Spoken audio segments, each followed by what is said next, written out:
the October wind swept the Cimarron Valley like a warning no one wanted to hear. On the road into the crossing, wagon after wagon rolled in slow procession, wheels grinding the hard earth.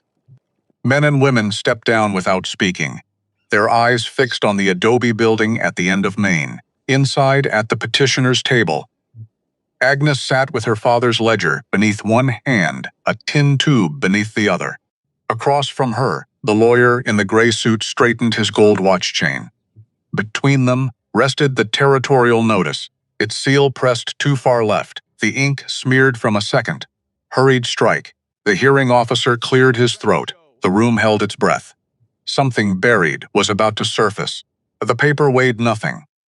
That was the first thing Agnes noticed, after 25 years. After everything, the deed to her father's land weighed less than a dried leaf in September. She folded it anyway, carefully, the way you fold something that matters. Even when you're not sure it does, the courthouse in Santa Fe smelled like floor wax and old arguments. Agnes had been sitting in that wooden chair for 2 hours, while a man in a gray suit read legal language into the air like he was reciting. Scripture nobody believed in anymore. Words like equitable distribution and fair market assessment and net marital assets.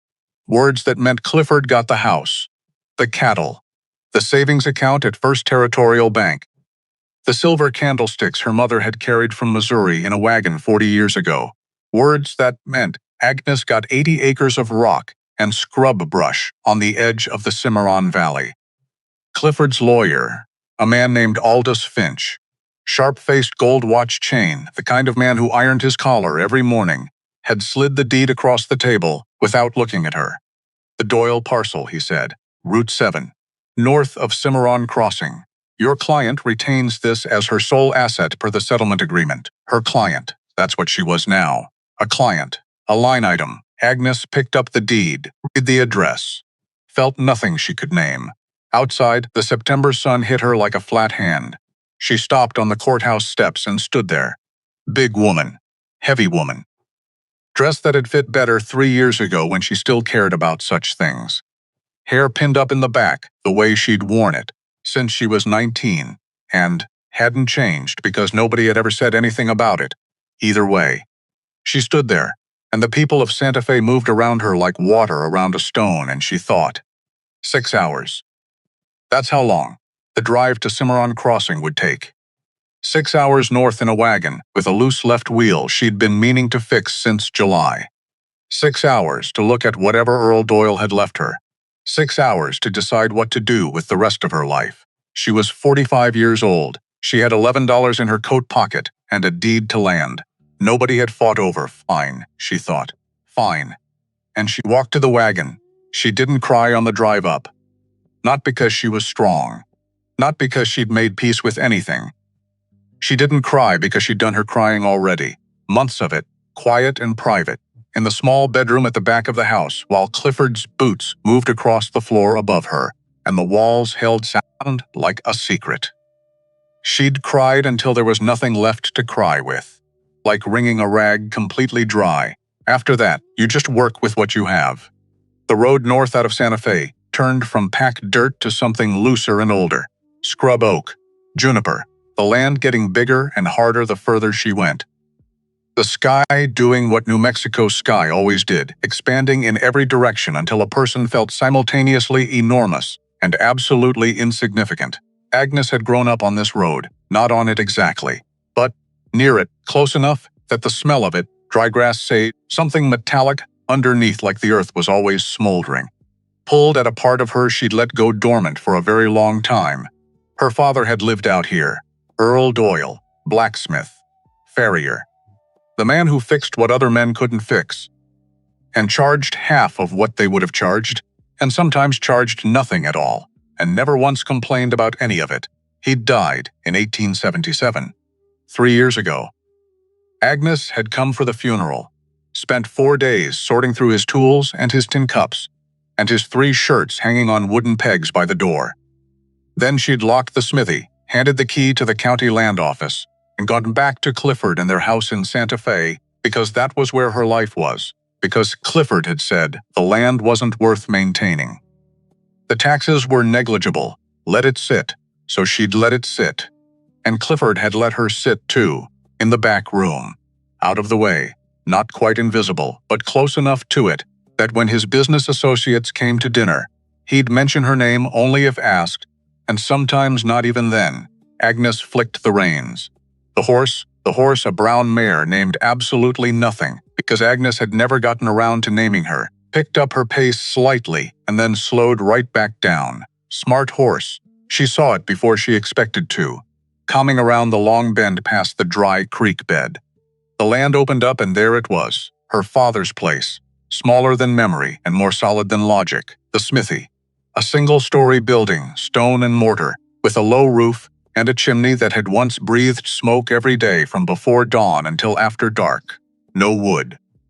Earl had built the walls from Cimarron, sandstone specifically, because he'd watched wooden buildings burn twice in his life, and decided that was enough of that. The stone was the color of old honey. The roof had weathered to something between gray and brown. Dried grass had grown up through the dirt apron out front. Where customers used to wait with their horses, the wooden sign above the door was still there. Daw-style iron works. The letters faded but legible. The D slightly larger than the rest because Earl had run out of space and had to improvise. Agnes stopped the wagon, sat there for a moment. The afternoon sun was long and slanting, and everything cast shadows twice its own length. She hadn't been here in 3 years. And before that, how long?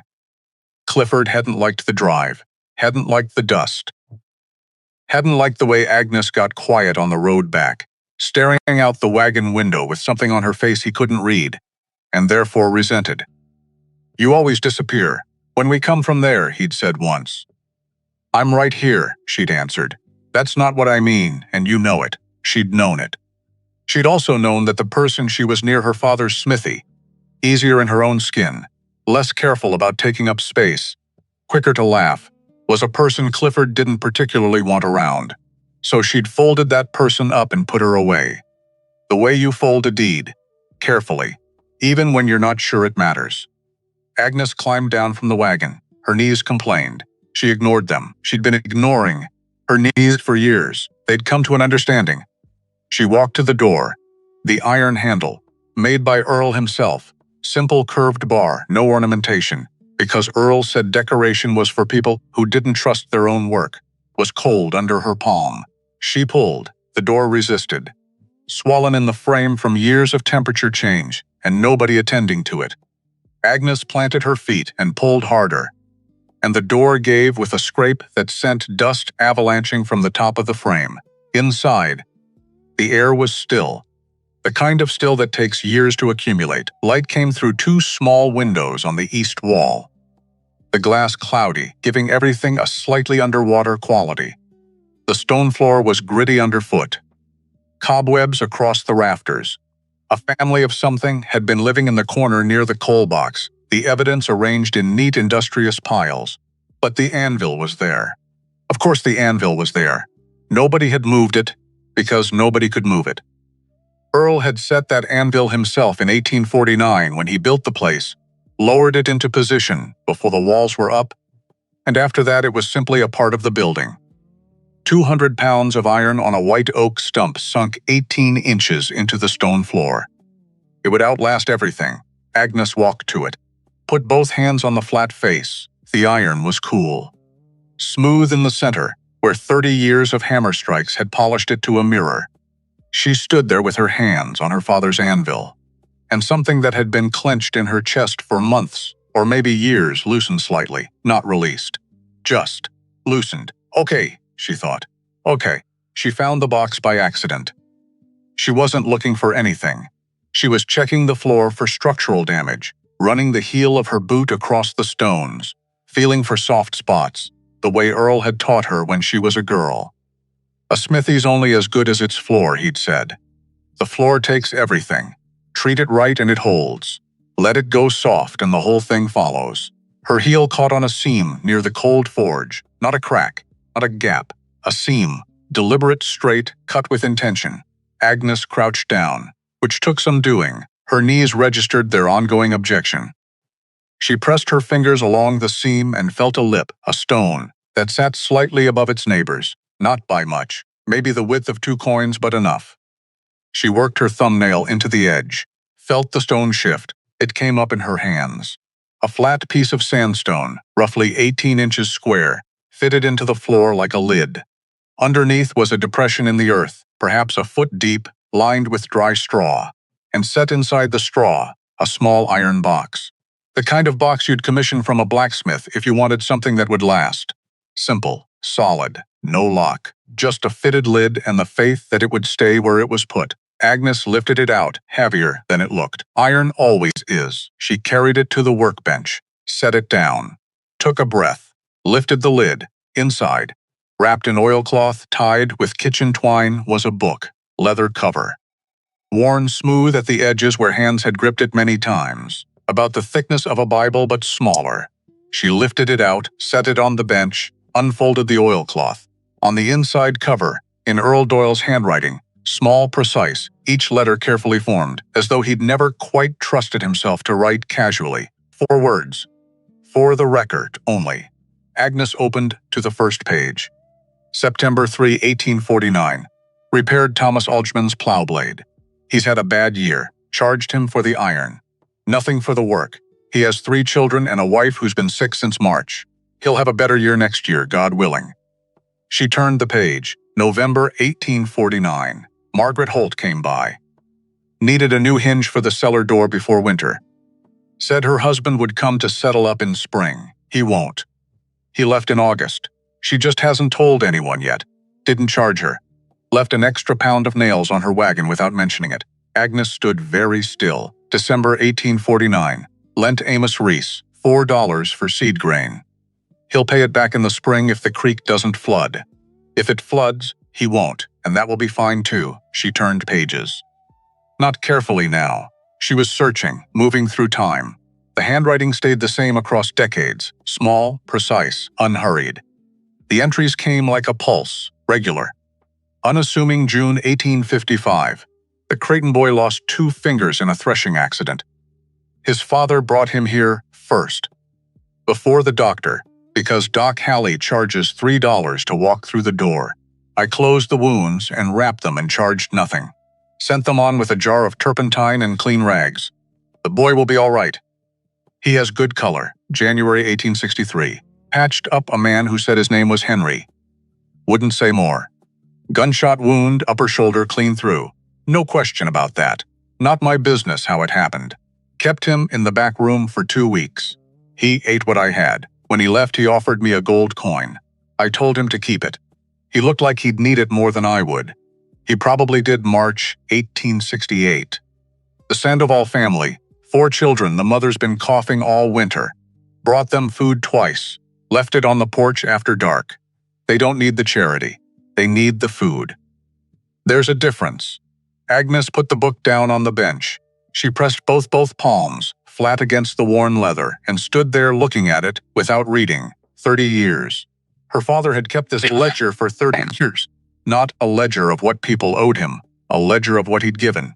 Every loan, every free repair, every bag of flour left on a dark porch, every wound he'd cleaned, and every debt he'd quietly forgotten. Page after page of it, reaching back to the very year he'd built this building, continuing forward through droughts and hard winters and years when Agnes knew she knew that her father himself had been barely getting by. He'd never told her. Not one word of it. She'd grown up in this building, spent summers here from the time she was 8 until she was 17, and married Clifford and moved to Santa Fe. She'd handed her father tools and swept the forge floor and learned to read iron temperature by color. She'd eaten dinner with him 300 times and sat on the porch after dark watching the stars come out over the Cimarron Ridge. And she had not known a single word of this. She turned to the last written page. The date was March 1877. 2 months before Earl died. The entry was different from others. Not a transaction. Not a record. It was addressed to her. Agnes, if you're reading this, you found your way back. I always thought you would. I should have told you sooner what this place is and what it's meant. I didn't because I didn't think it was worth telling. I thought a man did what he did, and that was that. No need to explain yourself to the record. But I've been thinking lately that I was wrong about that. The land isn't worth much on paper. Anyone can see that. But the people in this valley know this building. They know what it meant to have a light on here when things went bad. Not just the repairs. The light itself. Someone awake. Someone who wouldn't turn you away. Don't sell the land. I know you might have to. I know things happen. But if there's any way to stay, stay. I never told you because I didn't think it was worth telling. Now I think maybe it was the only thing worth telling. Your father, Earl. Agnes read it twice. Then she sat down on the floor. Just sat down, right there on the gritty stone, her back against the workbench, and held the book against her chest and breathed outside. A hawk called once from somewhere up on the ridge. Then nothing. Just whined through the door she'd left open, moving the old smells of coal and iron and decades of heat through the room. Moving around Agnes the way the people of Santa Fe had moved around her on the courthouse steps. Except here, it felt different. Here it felt like the room was breathing with her. She slept in her wagon that first night. She wasn't ready to go upstairs to the small room above, the smithy where she knew her father's things would still be exactly where he'd left them. The bed, the reading glasses on the nightstand, whatever was left of the man. She'd do that tomorrow, or the day after. She'd do it when she was ready, and she'd know when that was. The night was cold. September in the Cimarron Valley carries a particular cold that comes down off the mountains, after dark, clean and sharp, not cruel but not gentle either. Agnes wrapped herself in the 2 blankets she'd packed, and listened to the mare shift her weight and breathe. The stars up here. That was the thing about getting away from Santa Fe. The sky out here was another country. No lamplight to compete with. Just the Milky Way doing what it always did. Sprawling across the dark like it owned the place, which it did, which everything out here seemed to understand except people. Agnes thought about the ledger, thought about 30 years of quiet kindness that nobody had known about. Not even her. And she thought about Clifford, somewhere in Santa Fe tonight, in the house that was now officially only his, probably sitting in his chair, with his bourbon and his certainty that he'd come out of everything in the best possible position. Which he had, objectively. By every measurement Clifford understood. She thought about Aldous Finch, handing her the deed like he was disposing of something. The Doyle parcel. Your client retains this. She thought about the weight of the ledger in her hands, and she thought he knew something you don't, not Clifford. Clifford knew plenty of things. Clifford was a very knowledgeable man. He could tell you the current price of cattle per head in Albuquerque. He could read a land survey. He could walk into a room full of important men and become the most important man in it inside of 10 minutes.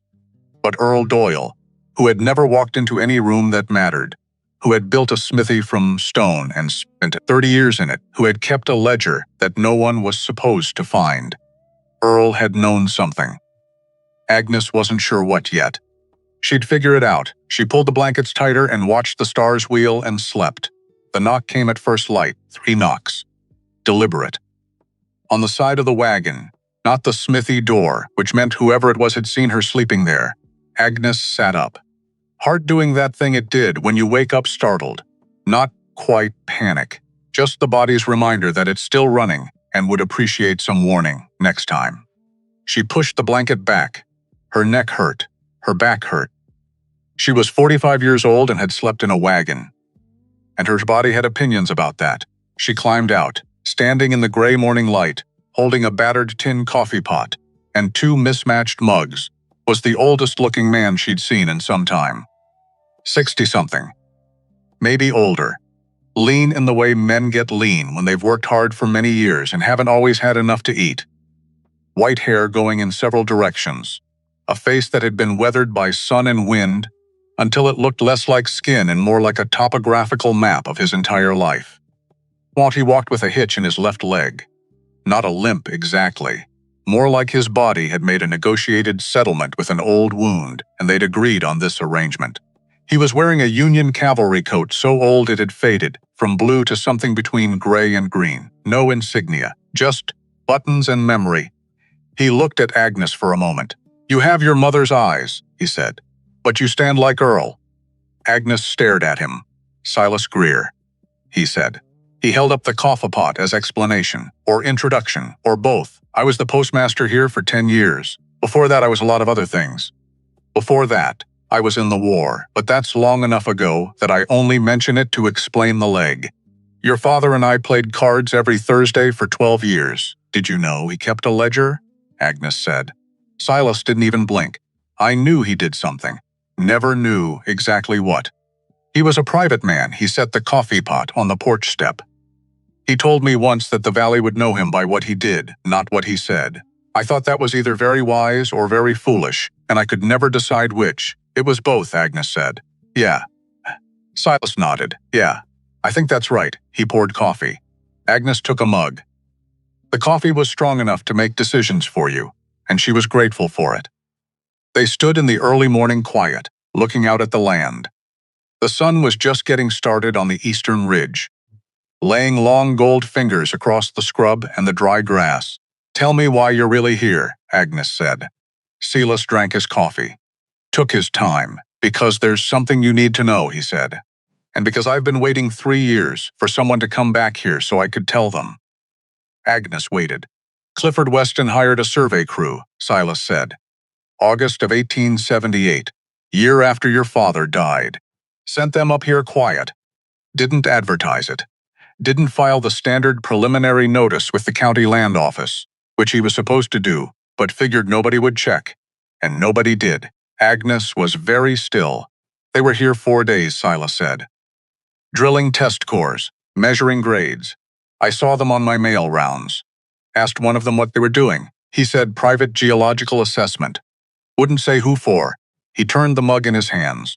"Took me a while to figure out it was Clifford. By the time I did, the crew was gone, and the results were gone with them. What were they looking for? What do you think?" Agnes looked at the land, the dry surface, the rock, the scrub that somehow survived out here without appearing to have any logical reason to. "Water," she said. "Water," Silas said. "Underground. There's a geological feature out here. A buried limestone shelf that runs about 40 feet below the surface. Holds water like a bowl. Cimarron Crossing has been managing off shallow wells and the creek for years, but the creek's been running lower every summer. Another 5 years, maybe less, and the shallow wells won't be enough." Agnes felt something turn over in her chest, slow. "Heavy." "Clifford knew about the limestone shelf," she said. "It wasn't a question. The survey crew found it, or confirmed it. Maybe he already had suspicions." Silas set down his mug. "The access point is on your 80 acres, not adjacent to it, not near it, on it. Right about where the old coal shed used to stand." Agnes looked toward the north end of the property. She could see the collapsed remains of the coal shed, just a pile of weathered lumber and a rusted hinge now. "He couldn't buy the land outright," she said slowly. "It was in my father's name, then in mine through the will, and he couldn't force a sale without explaining why he wanted it," Silas said. "A man trying to buy it or wonder why it's worth buying." He picked up the coffee pot, refilled his mug. "So he waited. He was patient. He waited for something that would make you sell it yourself." The morning had gone very quiet around them. Even the wind had paused, as though it too wanted to hear what came next. "He waited for the divorce," Agnes said. "He gave you the land in the settlement," Silas said. "His lawyer called it the Doyle parcel. Framed it as your father's worthless property that he was generously letting you have. Even had it assessed at $60. $60. $60. For 80 acres sitting on top of the only significant underground water source in a 30-mile radius." Silas met her eyes. "Clifford was confident you'd sell it to him within a month. At the assessed price. Maybe less, if he waited until you were desperate enough." Agnes stood there, the coffee mug warm in her hands, the sun coming up over the ridge. Her father's smithy behind her, solid and quiet and still somehow standing after all these years. She thought about Aldous Finch. Finch handing her the deed with the studied casualness of a man setting down something worthless. She thought about Clifford not being in the courtroom, not needing to be there, already knowing how it would end. She thought about 30 years of entries in a ledger no one was supposed to find. She thought, he set a trap. And then, he just didn't know who he was setting it for. "How long have you known about the water?" she asked. "Since I figured out Clifford sent that crew," Silas said. "So 2 years roughly. Why didn't you tell anyone?" He was quiet for a moment. "Because I didn't know who to tell," he said. "Your father was gone. You were in Santa Fe.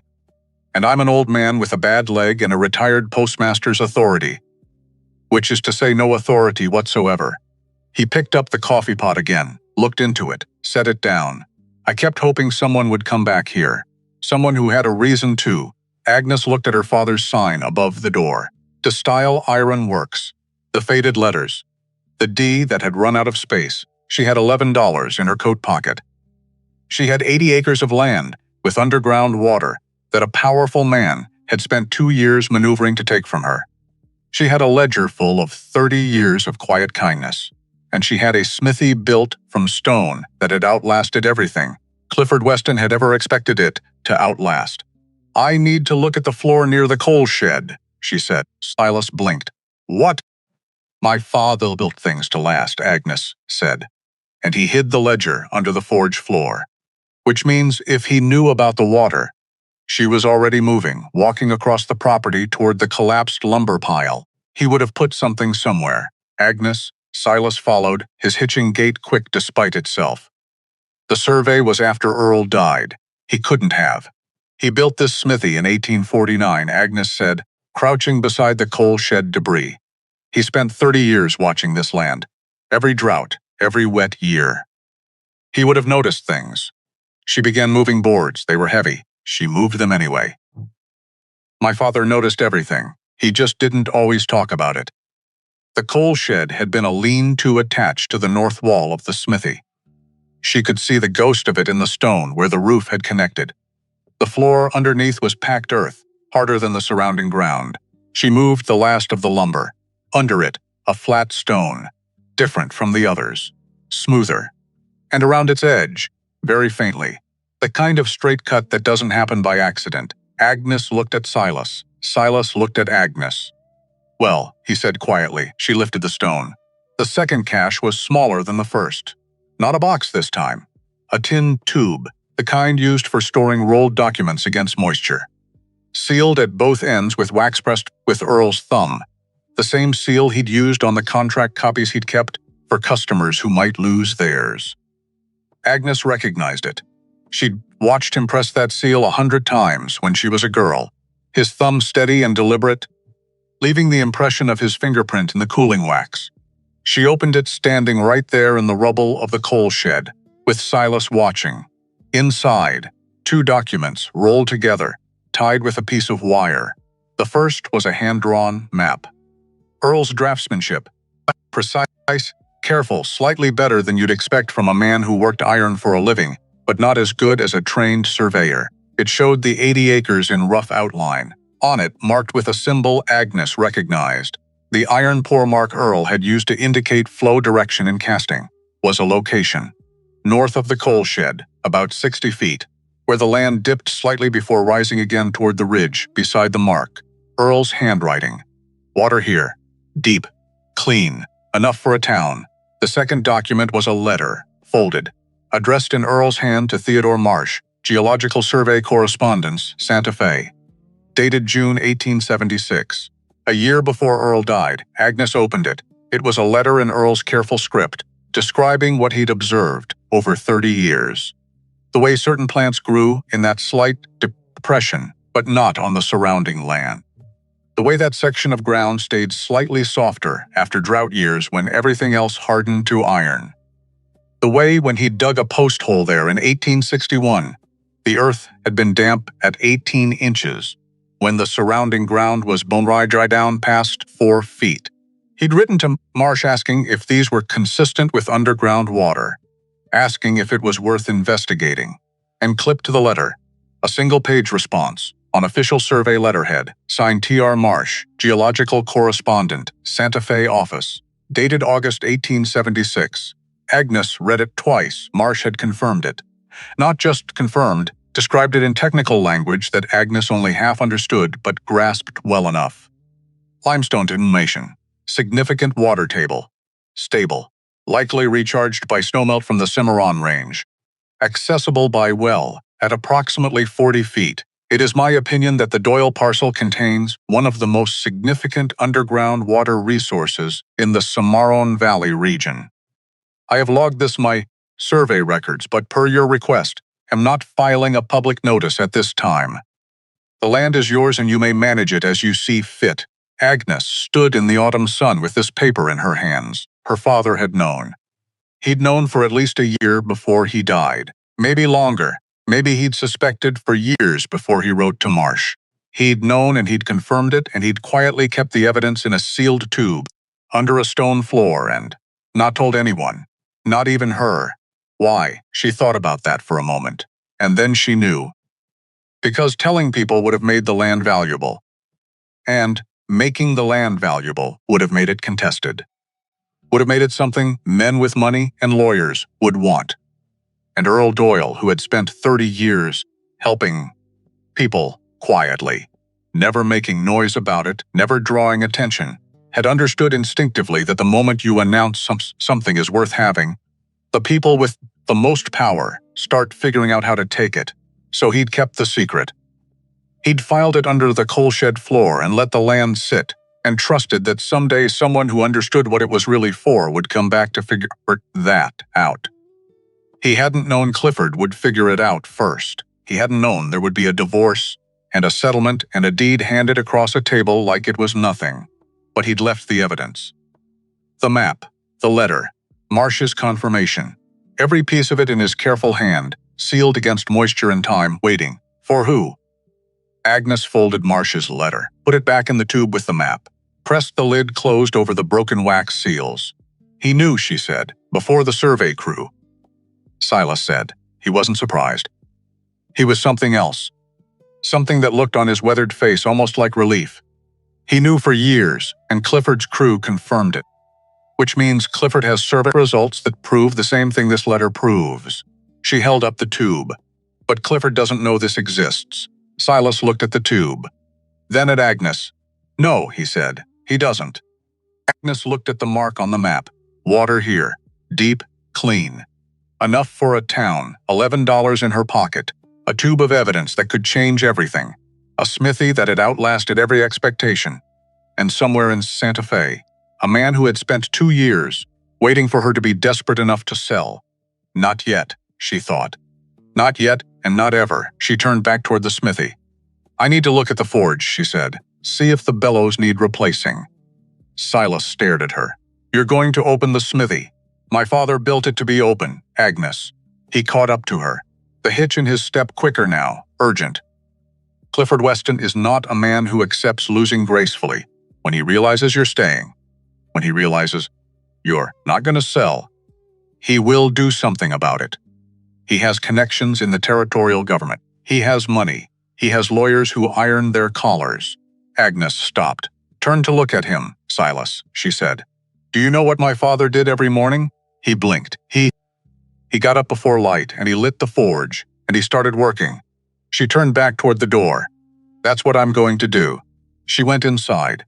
After a moment, she heard the uneven rhythm of Silas's footsteps on the stone floor behind her.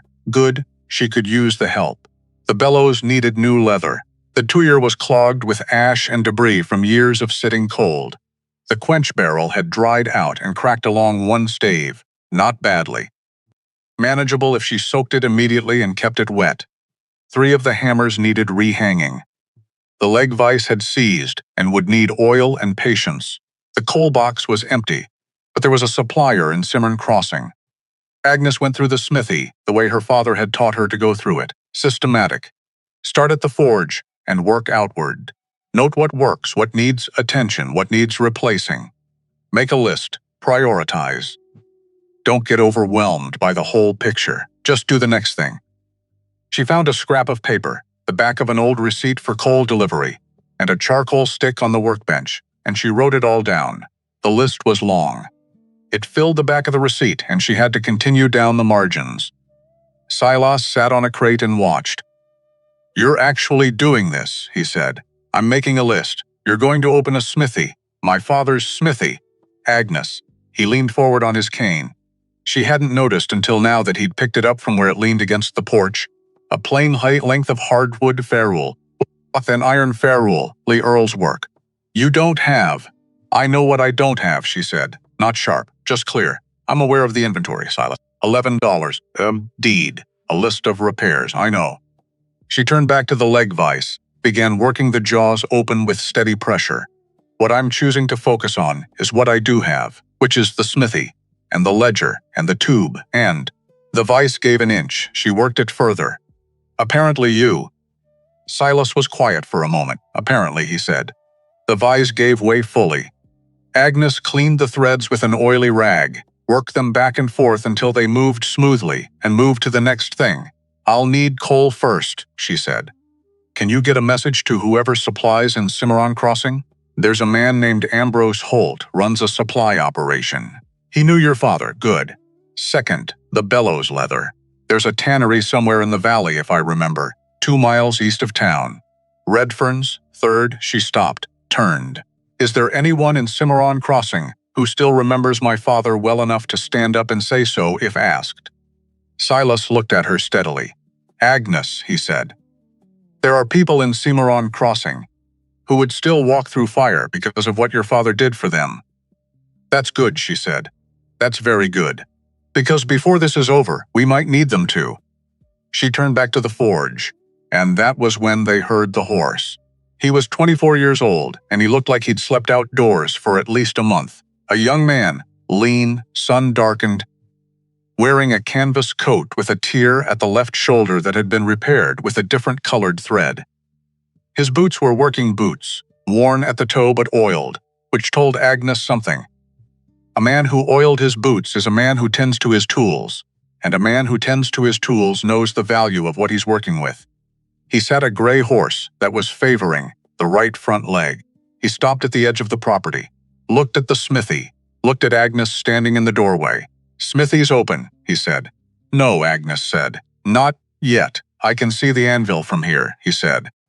"And you're standing in the door like you run the place. I'm taking stock. Your horseshoe the same gauge as an '07 pattern?" He nodded toward the mare tied at the post. "Mine threw a shoe 2 miles back. I've got a spare, but I need to nail it." Agnes looked at his horse. The favored leg. The way the horse was distributing its weight carefully. That particular stillness of an animal being good about something that hurts. "Bring her in," she said. He did. He was competent with the horse. Gentle but efficient, no wasted movement. He held the leg up while Agnes pulled the spare shoe from his saddlebag, looked at it, looked at the hoof. "You'll need the hoof trimmed before this goes on," she said. "I know. Do you have a hoof knife?" He hesitated, just for a moment. "No." Agnes looked at the tool wall. Her father's hoof knife was on the 3rd peg from the left, exactly where it had been for 30 years. She walked to it, took it down. She trimmed the hoof herself. The young man held the leg steady and watched her work without comment. "You've done this before," he said. "My father was a farrier, among other things." "Your father owned this place?" He did. Picked up the hammer, fitted the shoe. "He left it to me." She drove the nails, 3, 4, 5, clinched them with the turning iron, set the shoe with the hammer face, checked the fit. "That's good work," the young man said. He wasn't flattering her. He was observing. "Yes," Agnes said. "It is." She put the hammer down. The young man lowered the horse's leg, ran his hand down it once. The horse shifted her weight back to even footing, and her whole body relaxed. That visible exhale of an animal no longer managing pain. "What do I owe you?" he said. "I'm not open yet." "Nothing." He looked at her. Something careful in his expression, like he was calculating something. "I don't take charity." "It's not charity," Agnes said. "I needed to know if my hands still remember what to do." "They do. You gave me the chance to find that out." She picked up her list. "We're even." He stood there. The horse was testing her weight. "Good. Solid. I'm looking for work," he said. "If there is any." "I'm a good hand." "What kind of hand?" "Whatever kind is needed," he said. "Straight. No deflection, no false modesty, just fact. I can work iron. Not as good as a trained smith, but I know the basics. I can repair." I can haul. I'm not afraid of hard work, and I sleep outdoors without complaint. Agnes studied him. What's your name? Orrin Pratt. Agnes didn't react, not outwardly. But the name landed somewhere, a slight echo, nothing she could place yet. She'd go back through the ledger tonight. Agnes Doyle Weston, she said. Ma'am, don't ma'am me, she said. I'm 45, not 90. She looked at her list. I'm not open yet. I have no money to pay you yet. The roof needs attention, and the forge needs new bellows leather, and I have a supply list that would take 2 weeks to sort through. I can offer you the floor of the storage room and whatever food I can put together. That's all. He didn't hesitate. When do we start? Agnes looked at the anvil, the forge, the tools on the wall, each one outlined in her father's hand. We already did, she said. That night after Silas had gone, and Orrin was asleep on the storage room floor with his coat over him. Agnes carried the ledger upstairs to the small room, above the smithy, where her father had spent the last years of his life. The room was exactly as she'd expected. Narrow bed, bare mattress, a wooden chest, a reading chair beside the window with a view east toward the ridge. On the small table beside the chair, Earl's reading glasses, wire-rimmed, the left lens slightly scratched, and a copy of the newspaper from May 12th, 1877, the last one he'd had delivered, folded open to a story about railroad expansion into the territory. Agnes sat in the chair. She opened the ledger to the P section, ran her finger down the entries. Pratt, Willa, March 1871. Pulmonary sickness, long term. Paid for 2 months of Dr. Halley's visits and medication. Anonymous through the doctor's accounts. She has a grandchild who comes sometimes in summer. Good boy. Quiet. Doesn't know yet how much the world costs. Agnes read it twice. Then she looked out the window at the dark shape of the Cimarron Ridge, against a sky deep with stars. Orrin Pratt, 24 years old, who had come to a closed smithy on a road most people didn't use anymore because his horse had thrown a shoe 2 miles back. Or because he'd been looking, she thought. The way people look for something they can't name. Following some pull in a direction that makes no rational sense. Following it anyway, she put the ledger down on the table beside her father's glasses. She looked at the scratched lens, picked up the glasses. Cleaned them with the hem of her dress, a reflex. The same one she'd had since she was a girl, handing them back to Earl after he'd left them somewhere. Here, Papa, right where you left them. And felt the weight of all those ordinary moments she hadn't understood while they were happening. She put them back on the table. Outside, the first coyote of the evening started up somewhere on the ridge. Then another, further away, answering. The two of them calling back and forth in the dark, with whatever it is they need to say to each other at the end of a day. Agnes thought. 45 years old. Thought. $11. And a list of repairs. Thought. A trap that was supposed to catch me. Then she thought about her father's thumbprint in the wax on the sealed tube. Thought about 30 years of quiet entries in a ledger nobody was supposed to find. Thought about a man who built his smithy from stone and expected nothing in return and left everything he had to the only person he trusted to understand what it was for. She sat in Earl Doyle's chair, in Earl Doyle's room, above Earl Doyle's smithy, and she felt, for the first time, in longer than she could remember, like she was sitting somewhere. She actually belonged. Not because it was hers, because she understood what it was, and because understanding something, really understanding it, down in the bone, that's where everything real begins. The coyotes went quiet. The stars continued their slow wheel over the Cimarron Ridge. Agnes Doyle Weston, 45 years old, stayed in the chair until her eyes grew heavy, and then she stayed a while longer, because she wasn't ready to put the night down yet. There was too much to think about. And for the first time in a very long time, thinking felt like something worth doing. The first morning Agnes lit the forge. She burned her left hand. Not badly, just enough. A flash of heat from the bellows she hadn't accounted for. The new leather stiff and unpredictable. The air coming through too fast and too hot before she'd learned its temperament again. She pressed her palm flat against the stone floor, held it there, let the cold work. Then she got up and went back to work, because fire didn't care who you were. It didn't care that you'd been away for 25 years. It didn't care that your husband had kept the house and the cattle and the silver candlesticks and left you with 80 acres of rock and a building full of memories you'd spent 2 decades trying not to think about. Fire just was. It asked one question: are you paying attention? Agnes intended to pay attention. Oren had the bellows rebuilt by the 3rd day. He'd ridden into Simmershin Crossing at first light and come back by noon, with 2 hides from Redfern's tannery draped over his saddle. He didn't explain how he'd paid for them. Agnes didn't ask. She had a feeling the answer involved some combination of hard bargaining and the fact that Redfern's father had an entry in Earl's ledger. March 1862, feed and shelter for 3 days, no charge. Passing through with a sick wife and an empty wallet, the name Doyle still opened certain doors in this valley. Agnes was beginning to understand just how many. She spent those first days relearning the forge the way you relearn a language you grew up speaking, and then abandoned for too long. The vocabulary was still there, the grammar was still there, but she had to be slow with it at first. Patient. Let the knowledge come back up from wherever she'd buried it under her 25 years of being Clifford Weston's wife. Clifford, who had found her skill with iron mildly amusing when they were courting, who had called it her frontier quirk in front of dinner guests, smiling in a way that told everyone this was an endearing eccentricity rather than a real ability, who had, in the 6th year of their marriage, asked her please not to mention her father's occupation to the Hendersons, because the Hendersons were a particular kind of people and wouldn't understand. Agnes had stopped mentioning it. And then she'd stopped thinking about it.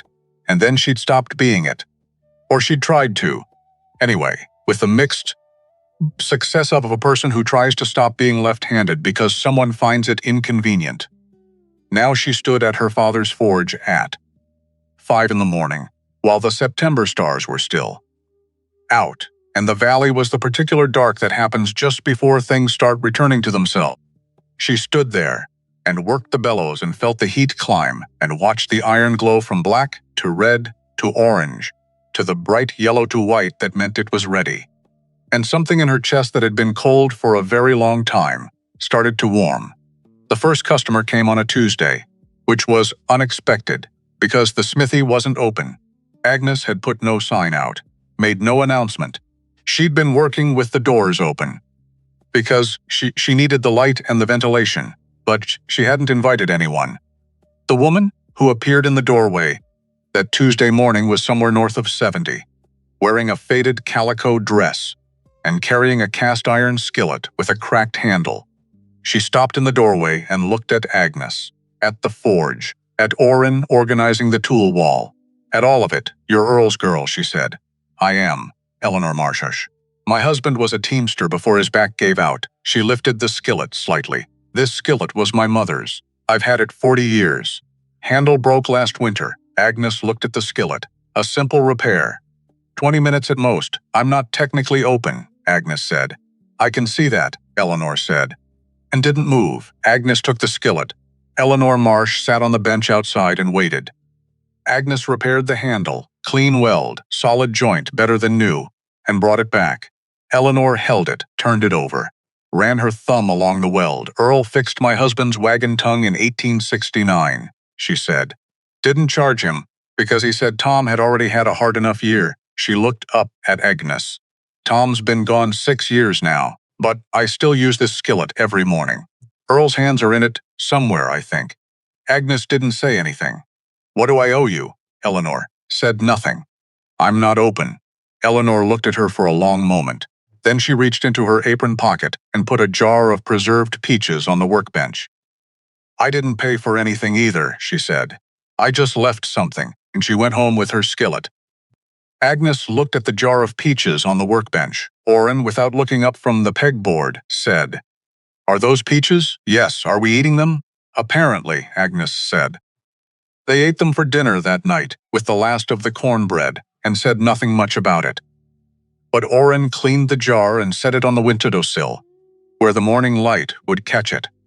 And Agnes didn't tell him to move it, because after Eleanor Marsh came others, not many, not at first, but steady. The way a creek comes back after drought, not all at once, not in a rush, but in that gradual, reliable accumulation that tells you the source is still there. A man named Beaumont Hicks brought a plow blade that 3 other smithies in the territory had told him couldn't be repaired. Agnes looked at it for a long time, turning it in her hands. Then she told Orrin to get the fire hotter, and she worked that blade for 2 hours. It came out not just repaired but better, retempered, the edge reground to a geometry that would hold longer and cut cleaner than the original. Beaumont Hicks stood in the doorway watching. "Earl fixed my father's first plow in 1854, he said. "That's how we got started here." "That's so," Agnes said. "That's so. He paid her what she asked, which wasn't much, and then he paid her an extra $1 because he said the work warranted it." Agnes put the $1 in the tin box on the workbench where she kept the money. The tin box had $15 in it now, then 20, then 32. Not wealth. Not close to wealth, but enough for coal and supplies, and a small amount of something she hadn't had in longer than she wanted to admit, which was forward motion. The days found their shape, up before light, fire lit by the time the first gray showed in the east, working through the morning while the heat was manageable. A break at midday, when the New Mexico sun made everything stop anyway, sensible people and iron alike. Then back to work in the afternoon until the light went. Silas came most mornings, always with coffee, because he'd taken one look at Agnes's coffee and decided someone had to protect her from it. He sat on the bench outside and did what postmasters do, talked, told her the valley's news. Which families were struggling, which ranch had had a good year, which roads were getting worse, and which were being improved. He was building her a map. Agnes understood. Not of the land, of the people. Orrin worked. He was quiet in the way of someone who has learned that most talking is just noise and noise costs energy. He learned fast, faster than she expected. She'd show him something once, and the next time he'd do it himself without being told. His hands had a native intelligence, the kind you can't teach and can only recognize. She paid him what she could. He didn't complain. She'd seen the ledger entry about his grandmother, Willa Pratt. She hadn't told him yet. She was waiting for the right moment. Or maybe she was honest enough with herself to admit this. She was waiting because she didn't know how to say it without it coming out as something transactional. Earl had paid for Willa Pratt's medical care. Therefore, Orrin works here. That wasn't the truth of it, but it might sound like the truth, so she waited. And in the meantime, Orrin rehung the doors so they opened properly. Fixed the drainage on the north side of the building so the next rain wouldn't pool against the foundation. Found a way to retemper 2 of the old hammers that Agnes had thought were good. He was useful. More than that, he was careful with Earl's tools, not precious about it, not sentimental, just careful. The way you're careful with something that has history in it. The way you understand without being told that these particular objects have been through things. Agnes noticed. She didn't say anything. But she noticed. 3 weeks in, the tin box had $47. The roof had been patched on the south side where Orrin had found water damage. The quench barrel held water again. The coal box was full. Agnes had 2 weeks of regular customers. Not many, maybe 4 or 5 a day, but consistent. And her hands had stopped feeling like strangers to her. She was standing at the forge on a Thursday afternoon, drawing out a piece of flat stock for a hinge repair, when Silas appeared in the door. His face was different, not alarmed. Silas was not an alarmable man. He'd been through Chickamauga. He'd been through the fever years of the 1870s. He'd seen plenty. But his face was doing something particular. Something that Agnes read immediately as bad news that needs to be delivered carefully. She put down the hammer. "Tell me," she said. Silas reached into his coat and produced a folded document. Official looking. Territorial seal in the upper left corner. "Courier from Santa Fe," he said. "Addressed to you at this property." Agnes took it. The document was from the Office of Territorial Land Administration, Santa Fe, New Mexico Territory. The language was legal and dense. Agnes read it once, fast, to get the shape of it. Then she read it again, slow, to get the details. Formal notice of boundary dispute. The parcel designated as the Doyle property, Route 7 Cimarron Valley, 80 acres, has been flagged for administrative review pursuant to possible overlap with Federal Reserve Land Survey Grid 14C, Cimarron District. All improvements to or operations on the property must cease pending resolution of the administrative review. Failure to comply may result in forfeiture of disputed property to territorial administration. Review period: 60 days from date of notice. Agnes read it a third time, and the third time, she noticed something that the first two readings had slid past. The date on the document, September 14, 1880. But the Territorial Land Office in Santa Fe held its monthly administrative sessions on the 21st. She knew this because Earl had dealt with territorial land paperwork twice in his life and had complained about the scheduling both times in letters to Agnes. This document was dated a week before the session that would have authorized it. Agnes set it on the workbench. "Silas," she said, "when does the Territorial Land Office hold its monthly session?" He didn't hesitate. 21st. Always the 21st. This is dated the 14th. Silas looked at the document, at the date, at the seal. He picked it up. Held it at arm's length, the way you hold something you want to examine carefully. His postmaster's eyes, trained by a decade of processing official correspondence, knowing what official correspondence should look like, moved across the page. "The seal," he said slowly. "It's pressed too far left. Show me," he pointed. The territorial seal in the upper corner was off-center. Not by much, but enough. And beneath it, barely visible because the ink had run slightly, a shadow of a previous impression. As if the seal had been pressed, then the document repositioned, and pressed again. "Someone got the seal," Silas said. "Maybe from a clerk, maybe from someone who had access. And they used it on a document that wasn't authorized." "Clifford has connections in the territorial government," Agnes said. "He has more than connections. He has the district commissioner's ear. Has for years." Silas set the document down. "This isn't legal. It can't be. But it doesn't have to be legal to work. All it has to do is cost me 60 days and money I don't have," Agnes said. "And if you ignore it, they show up with real authority, and I've already demonstrated non-compliance." She looked at the forge. The fire was still burning, patient and steady, waiting for her to come back. How much would a lawyer in Santa Fe cost? To fight a territorial land challenge? Silas exhaled slowly. 200 to start, probably more before it's done. The tin box had $47. Agnes picked up the document and folded it. The box had $47, 47 fours. And a forge that made 47 look like a beginning instead of an ending.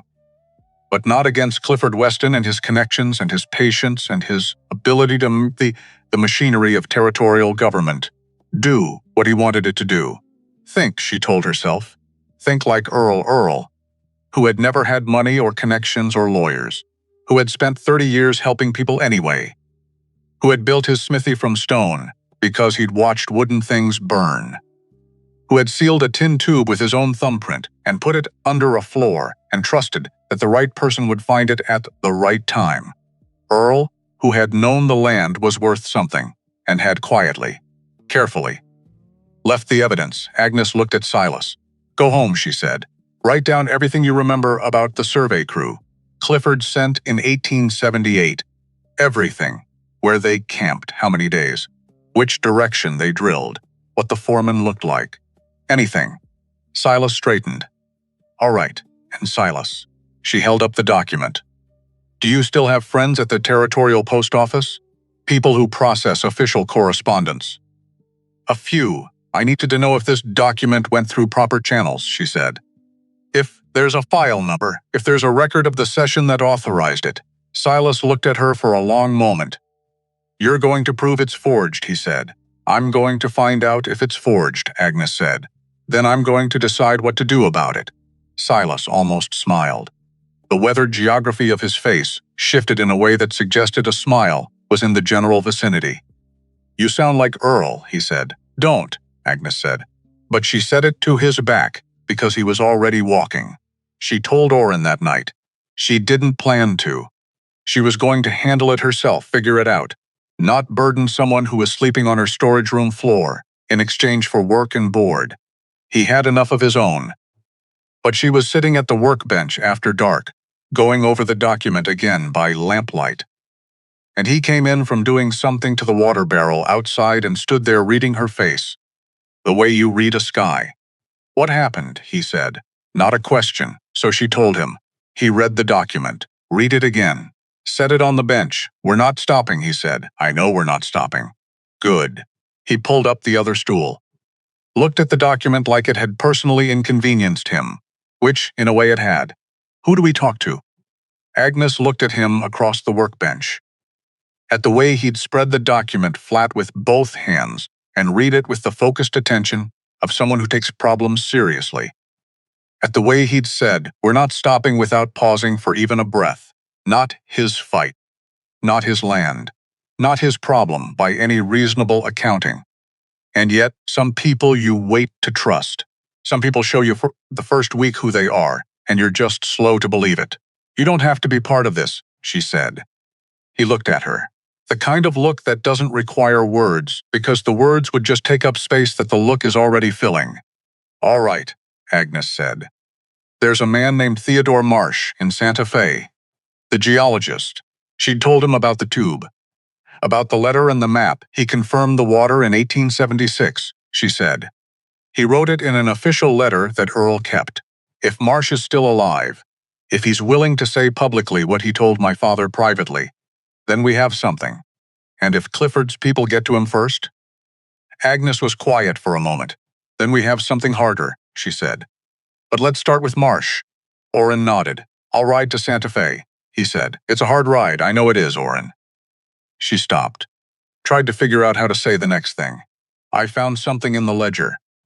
"About your grandmother." He went very still. "Willa Pratt," Agnes said. "March 1871, the lamplight between them.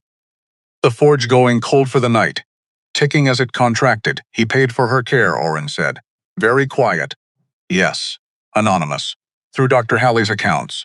So she wouldn't know." Orrin looked at the workbench, at the tools hanging on the wall, at the anvil in the corner, too dark to see, but present the way a large knife is always present, even in the dark. "She looked for him," Orrin said. "For years, she said someone paid for her care when she couldn't pay for it herself, and she never knew who. And he stopped. "She said that person was the reason our family survived, because she lived another 6 years, long enough to raise me after my mother died."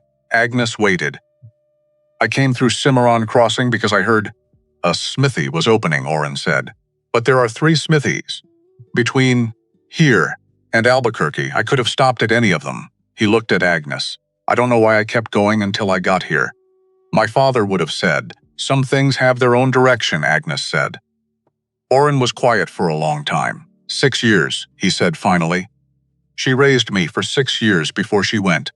And the whole time," he shook his head, "she said, 'Someday I want to find that person and say thank you properly. Not a note, not a letter. She wanted to look them in the eye.'" He looked at the ledger on the workbench. "He's gone," Orrin said. "Yes, she's gone, yes." He reached out and put his hand flat on the cover of the ledger. Just rested it there. The way you might put your hand on a grave marker, or on something that holds a person's whole life between its covers. "Then I'll do the work," he said. "That's the only thing I can think of that makes sense of it." Agnes didn't say anything because what was there to say? Some things don't need words. They just need to be acknowledged. Witnessed. She nodded once. He nodded back. And that was that. He left for Santa Fe at first light. Agnes stood in the doorway and watched the gray horse carry him down the road until the scrubs closed around them and she couldn't see him anymore. Then she turned back to the forge. Because standing in doorways is fine for a moment. But at some point you have to turn back, and there was work to do. The days without Orrin were quieter. Agnes didn't realize how much presence he'd occupied until it was gone. He was a quiet person. Didn't talk much. Didn't take up noise the way some people do. But his absence was audible in a specific way. The absence of his footsteps in the morning. The absence of metal sounds from whatever he'd be fixing at that hour. The absence of his gray horse shifting in the stall at night. Silas came every morning. Agnes let him. She was glad of it. She worked. She served the customers who came. She repaired a gate latch and a bridle fitting and a pair of trail irons for a mining outfit passing through. She fixed a woman's parlor stove, not strictly smithing work. But the woman had come because of Earl's name, and Agnes had refused to turn her away. The woman's name was Catherine Beauchamp. She was 60 or so. Came in a wagon driven by her grandson, sat on the bench outside and watched Agnes work, and when it was done, "Your father fixed our first wagon axle in 1853, before the town was even Cimarron Crossing. Before there was much of anything out here. What did he charge?" Agnes asked. "Whatever we had," Catherine said, "which that year was almost nothing." She smoothed her skirts. "He never made us feel small about it. That was the thing. Some men give you charity, and they give you the feeling of charity along with it, the weight of it. Your father just," she stopped. "He just fixed the axle." Agnes handed her the receipt for the stove repair. Catherine looked at the amount. Then at Agnes. "This is half of what I expected," she said. "Stoves are personal," Agnes said. "People need them to work more than I need the extra dollar." Catherine looked at her for a long moment. "Just looked. You sound like Earl," she said. "So I'm told," Agnes said. But this time she didn't mind it. Silas came back on the 5th day with news from his postal contacts in Santa Fe. He was moving faster than usual, his hitching gait covering ground quickly, and Agnes put down her hammer before he even reached the door because his body was telling a story before his mouth started. "The document," he said. "The territorial notice. What about it?" "There's no record of it." He pulled out his own folded paper, notes in a cramped hand, the postmaster's instinct for documentation. "My contact in the land office checked the session records for September. No boundary dispute was filed for the Doyle parcel. No review was opened. The file number on the document you received doesn't correspond to any active file." Agnes set down the hammer. "It's forged," she said, "entirely." Silas spread his notes on the workbench. "The seal was misappropriated. My contact says there was a report in August of a clerk's desk being accessed after hours. Nothing taken, as far as they could tell at the time. Now we know what was taken. Who filed the report? A clerk named Foster. He works in the 3rd floor office." Silas paused. "He reports to the district commissioner, and the district commissioner is a man named Elias Cobb," Silas said, "who has had dinner at Clifford Weston's house on 4 separate occasions that I personally know of. Because I delivered the dinner invitations." Agnes stood very still. The forge was going behind her, the bellows breathing, iron heating in the fire, patient and waiting. "Clifford had access to the seal," she said, "through Cobb. Through the clerk. He used it to manufacture a legal document that would freeze my operation and give him 60 days to either buy me out or wait me out. Yes, and if I'd complied with the notice, stopped working, submitted to the review process, I would have been operating under a fraudulent document the entire time." "Yes, but I didn't comply, no," Silas said. "You kept working, which means if he pushes the notice, he has to produce a real authorization," Silas said, "or admit the document is fraudulent. Either way we have him," Agnes said, not triumphantly, just factually. Silas sat down on the stool. "Agnes," he said, "this is a serious accusation to make against a man of Clifford Weston's standing. You need to be careful. I need Orrin to find Marsh," Agnes said. "That's what I need right now." She picked up her hammer. The iron had been waiting long enough. Orrin came back on the 7th day. He came back at noon, which was when Agnes had the doors wide open, and a family of 4 waiting outside with a broken wheel hub, so she didn't have a chance to read his face properly for a few hours. She worked the hub. The family waited. The children played on the gravel apron, and the mother watched Agnes with the kind of focused attention that suggested she'd never seen a woman work a forge before. Agnes focused on the hub. When the family left, grateful, slightly stunned, the father counting out coins with the care of a man who knows what each one cost. Agnes finally turned to Orrin. He was at the workbench. He'd made coffee, which meant he'd been back long enough to make coffee, and hadn't said anything yet, which meant the news required some preparation. "Tell me," Agnes said. He handed her a cup. Sat on the stool, looked at his hands for a moment. "Marsh is alive," he said. 71. Still working, more or less. Has an office at the Survey Correspondence Building on Palace Avenue. And he remembers Earl Doyle. Orrin wrapped both hands around his own cup. He said Earl was one of the few people who ever wrote to him as a working man, asking a professional question, rather than as a property speculator trying to get information for free. He almost smiled. He liked Earl. Did you tell him what was happening? I told him about the notice. About Clifford. About the water. He paused. I showed him the tube, the map and the letter in an response. What did he say? Orrin looked at Agnes, steadily. He said Clifford Weston approached him in 1878. Orrin said, offered him $500 for the original survey, confirmation letter, the one he'd sent Earl. Marsh said no. He set down his coffee. But here's the part I didn't expect. Marsh said Clifford's representative, a man named Finch, Aldous Finch, Agnes said, told Marsh that the Doyle property had reverted to territorial management following Earl's death, that there were no heirs, that the survey results would be used for public infrastructure development. Agnes was very still. He lied, she said, to Marsh. Told him the land had no heir. So Marsh would think selling the letter wasn't hurting anyone. Marsh believed him at the time, Orrin said. He didn't know you existed. He didn't know about the will. He met her eyes. He knows now, is he? He's angry, Orrin said simply. He's 71 years old, and someone used his professional correspondence to deceive him and manipulate a property he gave an honest assessment of. He paused. He said, and I'm remembering this exactly, because I thought you'd want the exact words, he said. I signed my name to that letter, and I stand by what I signed. If someone wants to challenge the Doyle property's water rights in an administrative hearing, I'll be there to say what I know. Agnes put her coffee down. She looked at the tools on the wall in their outlined places, each one traced by her father's hand, so that absence would be immediately visible, so that you'd know right away if something was missing. Nothing was missing.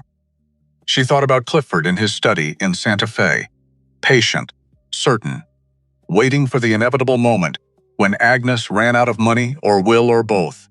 She thought about 30 years of quiet entries in a ledger. She thought about a letter sent to a geologist in 1876 by a man who just wanted an honest answer to an honest question. She thought about Aldous Finch telling Theodore Marsh there were no heirs, no heirs. Like she didn't exist. Like 25 years of a marriage, however much of a marriage it had been, had simply erased the fact of her. She picked up the hammer. Go eat something, she said to Orrin. You've been riding for 7 days, Agnes. Go eat. Then come back. She turned to the forge. We have work. The letter came on a Monday, not from a courier this time. Hand-delivered, slipped under the smithy door before dawn, so that Agnes found it when she came down to light the forge. Sealed with wax, no return address. Her mind just dim on the outside and handwrite she recognized immediately, because she'd spent 25 years reading it across dinner tables and household books and the occasional note left on the kitchen counter. Clifford's handwriting. Agnes made coffee before opening it. She boiled the water and poured it through the grounds and stood at the window, watching the eastern ridge come out of the dark, the stars fading one by one. As the sky graduated from black to deep blue, to the particular shade of pre-dawn that has no real name but that anyone who's ever been up at this hour knows by heart, she drank half the coffee. Then she opened the letter. It was 3 paragraphs. Clifford always wrote in 3 paragraphs when he was making a business case. Introduction, argument, conclusion, clean, no waste. The man knew how to structure a document. The first paragraph acknowledged that she appeared to be making a go of the property. He called it a commendable effort, in the way that a person calls something commendable when they mean to imply it won't last. The second paragraph outlined what he called the practical realities of her situation, the challenged ownership, the cost of legal defense, the limits of a small smithy's income against the machinery of territorial administration. He didn't mention his role in manufacturing those realities. Of course not. The third paragraph contained his offer. He would purchase the 80 acres at what he called a fair market adjustment, $300, above the assessed value. more than she could make in 6 months. He would withdraw the territorial notice, not acknowledging it was fraudulent, just withdrawing it as a gesture of good faith. She would have 60 days to vacate the property. "I urge you to consider this carefully," he wrote at the end. "The situation as it stands benefits neither of us. This offer represents my genuine desire to reach an equitable resolution." Equitable. There it was again. Agnes folded the letter. She put it on the workbench next to Earl's ledger, next to the tin tube with the map and Marsh's letter, next to the forged territorial notice with its misaligned seal. She looked at all of it. $300. 6 months of her current income. More money than she'd had in her own name since. Ever, actually. Clifford had controlled the household finances. She'd never had her own account. She'd never had her own money in any meaningful sense. $300 would rent a room somewhere. Maybe 2 rooms. It would buy food for a year and some clothes and a decent horse.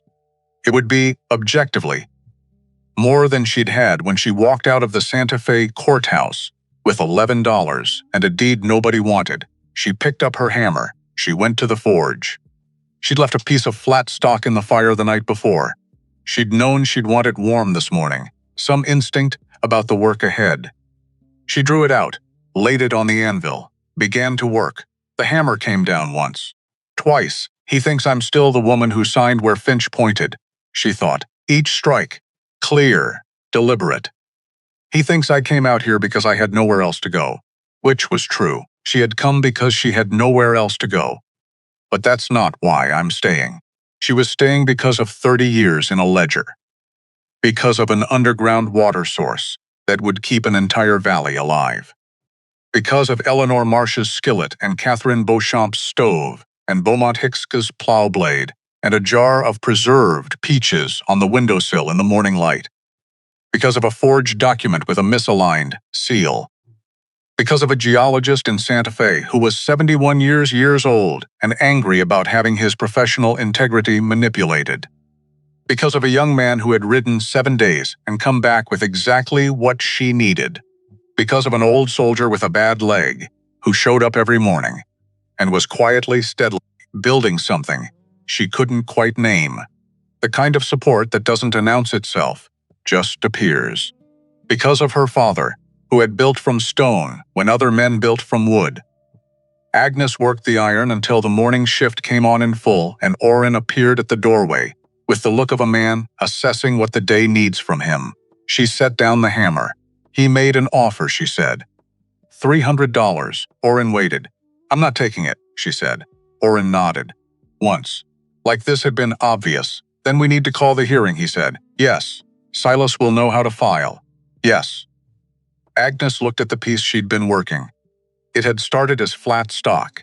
Now it was the beginning of something else, a hinge. Heavy duty. The kind meant for a door that needs to last. She picked up the tongs. Turned the piece over. "Get Silas," she said. "Tell him we need the hearing request filed this week." Orrin was already moving. Silas filed the request in person. Rode to Santa Fe himself, 3 days there and back, his bad leg notwithstanding. He said his knees could argue with him all they wanted on the way back, but they'd have the dignity to stay quiet on the way there. The administrative hearing was set for 6 weeks out. 6 weeks. Agnes looked at that number and thought about what it meant. 6 weeks of working. 6 weeks of the forge of customers, of the slow accumulation of the tin box, and the slower accumulation of something she couldn't put in a tin box. The sense that this place was alive again. That Earl's building was doing what it was built to do. 6 weeks of Clifford in Santa Fe knowing she hadn't folded. He'd expect her to change her mind. He'd expect her to look at the tin box and look at the hearing date and do the math and find it doesn't work and come to him. She looked at the tin box. $63 now. She looked at the ledger. The people in this valley know this building, Earl had written. They know what it meant to have a light on here when things went bad. Agnes thought about the 47 families in the ledger. She thought about what it might mean to ask them to show up. Not to beg, not to perform. Just to show up and tell a territorial administrative board what Earl Doyle had done for them, and what daughter was doing now, and what his daughter was doing now. and what this building meant to the valley that had grown up around it. She sat with that thought for a while. Then she went to find Silas. The week before the hearing, Agnes found a second letter from Clifford. This one was shorter. One paragraph. "You are making a mistake," it said. "I sincerely hope you reconsider before this becomes something neither of us wants it to be." Agnes read it once. She used the back of it to write her supply list for the next week, because the coal box needed replenishing, and the forge needed feeding, and there was work to do. 2 nights before the hearing, Agnes went upstairs. She'd done this every night since she'd arrived. Slept in Earl's chair sometimes, slept on the bed sometimes, always with the ledger on the table beside her father's glasses. But tonight she sat at the window for a long time without the ledger. Just sat. The Cimarron Ridge was black against a sky so full of stars, it looked like someone had been careless with light. She thought about herself at 20. At the woman she'd been then, bigger already than what Clifford had expected, louder in her opinions, faster in her hands, more comfortable in a smithy than a parlor. She'd tried to fold that woman down to fit. Had tried for 25 years. Had come close enough to losing her that she'd stopped being sure the woman still existed. And then she'd spent 8 weeks at her father's forge. And the woman had just come back, like she'd been waiting behind the door the whole time. Not knocking, just waiting. Patient in the way that certain things are patient, because they know they're essential. Agnes looked at her father's reading glasses on the table. She didn't touch them, just looked high papa. She put out the lamp. Outside, the coyotes were at it again on the ridge. That ancient conversation they've been having with the dark for 10,000 years. That call and response. That question and answer that never quite resolves, never quite stops. She listened. The tin box had $78. She had a geologist in Santa Fe who was coming to tell the truth. She had a forged document with a misaligned seal. She had a ledger with 47 families' names in it. She had Silas, who would walk through fire and bring coffee. She had Orrin, who had come following something he couldn't name, and found something he hadn't expected. And she had a smithy built from stone, in a valley where stone was the only thing that lasted. 2 more days, she thought. 2 more days and then we find out. She closed her eyes. And for the first time in longer than she could remember, she was not afraid of what was coming. She was just ready. The morning of the hearing, Agnes burned the bread. Not badly, just the edges. The kind of burning that happens when your mind is somewhere else, and your hands are going through motions without supervision. She stood at the small stove upstairs and smelled it, and took the pan off the heat and looked at the blackened crust and thought, well, just that. Well, she ate it anyway. Every bite. Because wasting food was not something Earl Doyle's daughter did. And because the hearing was in 4 hours, and her stomach needed something in it, even if what it got was slightly carbonized cornbread. Orrin knocked on the frame of the open door. "Ready?" he said. "No," Agnes said. "Good," he said. "Me neither." She looked at him. "Eat something first," she said. "I'm not hungry. Eat something anyway." He ate the other half of the burned cornbread, without complaint, which told Agnes something about his character that she already knew, but appreciated being reminded of. Silas was waiting outside with his wagon. He was wearing his Union cavalry coat, the faded blue-green one, the Chickamauga coat, with buttons polished, which he hadn't done since Agnes had known him. Polished buttons on a coat he'd worn through a war and a decade of postal routes, and 12 years of Thursday card games with Earl Doyle. Agnes looked at the buttons. "Don't," Silas said. "I didn't say anything." "You were about to."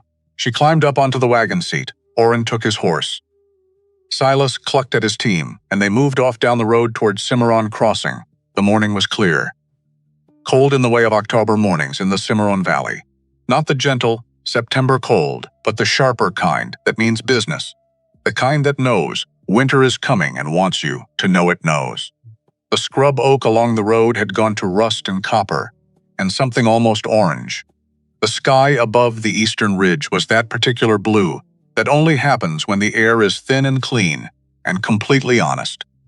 Agnes sat with her hands in her lap and the ledger on the seat beside her and the tin tube in her coat pocket. She did not look at the ledger. She looked at the road. He'll have lawyers, she thought. Finch, probably a second one from Denver. He always brought backup, and she thought, I have Marsh, and I have Silas, and I have 47 names. And then she stopped thinking about it. Because thinking about it past a certain point is just anxiety. Wearing the costume of preparation, the road took them through the edge of town. Past the general store, past the livery, past the small church at the corner of Main and 2nd that had been there since before anyone could properly remember. And Agnes saw them. Wagons, horses, people on foot standing along the road, and not just along the road, moving in the same direction. Toward the Territorial Administration Building at the far end of Main Street. Women in their good dresses, men in their work coats, families with children who'd been scrubbed and combed and brought along for something important enough to miss school. Agnes stared. Silas, she said. I see them, did you? I told you, he said. I told you Earl Doyle was known in this valley. He hadn't told them to come. She knew that. He'd told her he hadn't made any formal request. He'd simply mentioned, in the course of things, the date and the nature of the hearing and what was at stake. And the valley had decided on its own, because that's what valleys do when they remember something. The Cimarron Crossing Territorial Administration Building was a one-story adobe structure on Main Street that served as courthouse, land office, tax collection point, and the occasional setting for town meetings when the weather was too bad for the church. It had 3 rooms, 2 benches, a table at the front where the hearing officer would sit. It held, comfortably, about 30 people. There were more than 30 people outside when Agnes arrived. She climbed down from the wagon and stood in the street and looked at them. Eleanor Marsh with her cast-iron skillet. She'd brought it, just held it in her arms like it was proof of something which it was. Beaumont Hicks, the farmer with the repaired plow blade. Catherine Beauchamp, the family with 4 children who'd had the broken wheel hub. People Agnes had served in the past weeks. People she hadn't served, people she'd never seen. People who had simply heard and come, and older people. The ones who remembered Earl, an elderly man who said nothing, just stood with his hat in his hands.